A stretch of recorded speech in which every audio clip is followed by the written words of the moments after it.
DeSantis book banners face a tough new foe, angry moms with lawyers. In one of the big political surprises of 2023, pockets of stiff resistance have sprung up to defend teachers, textbooks, novels and libraries against censorship efforts across the country.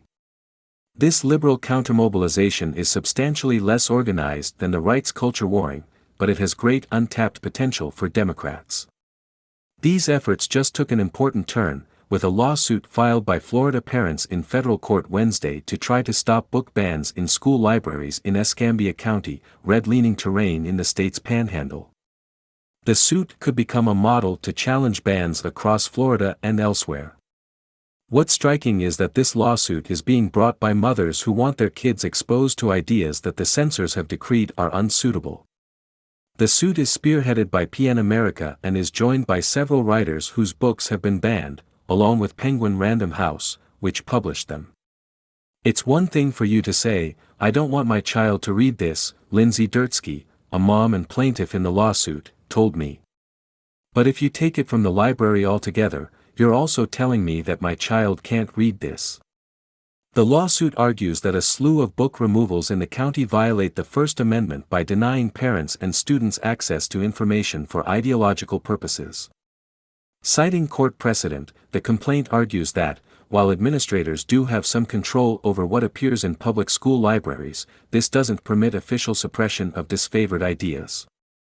"This case is important," Scott Wilkins, senior counsel at the Knight First Amendment Institute, told me.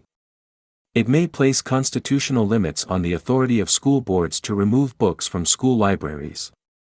That could deal a blow to the book-banning mania that Florida Governor Ron DeSantis has unleashed." Across the state, right-wing activists are citing various of his laws and directives as the basis for getting books removed from school libraries. More than 500 were targeted for removal in the 2021 to 2022 school year, according to an analysis by PEN America. None of these books contained age-inappropriate sexual conduct, the lawsuit argues, noting that the removals were ideological responses to contents and themes. The suit cites many other examples of books targeted on ideological grounds, such as the promotion of a woke agenda.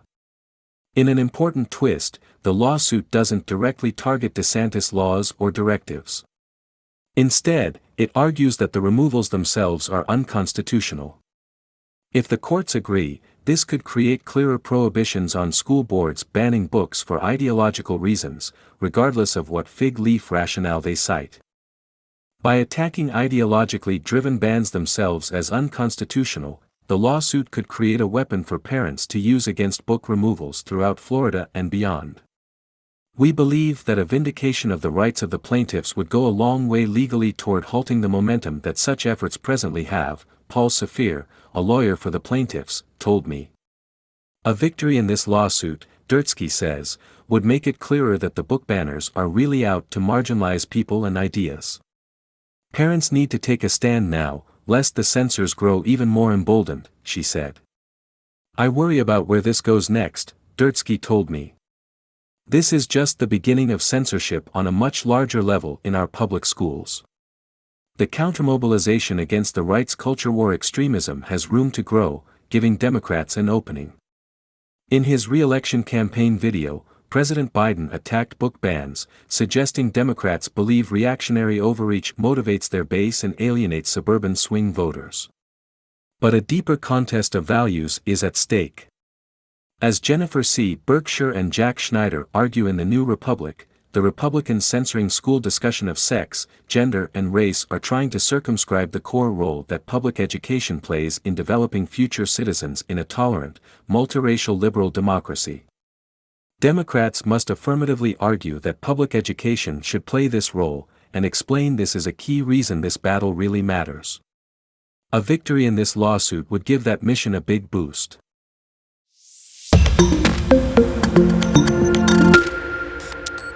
DeSantis book banners face a tough new foe, angry moms with lawyers. In one of the big political surprises of 2023, pockets of stiff resistance have sprung up to defend teachers, textbooks, novels and libraries against censorship efforts across the country.